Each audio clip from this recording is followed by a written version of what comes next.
भूखी है वो बहनी देखी बा सावन के 5 सोमवार भूखी है, लेकिन तोहार मन हरदम खाइन पिए में लाग बा।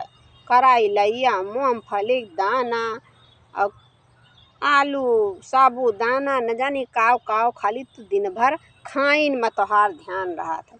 जैसे तोहार ध्यान खाइन में रहे वैसे शंकर भगवान तुम्हें वरदानो दानो दे दई हैं। अघाई जाबू अब का करे ते भूखिन रहत हो बहनी, खाए पिए के अब भूखी रहबू तब हो वही फला पौबू और न भूखी रहबू तब हो वही फला पौबू।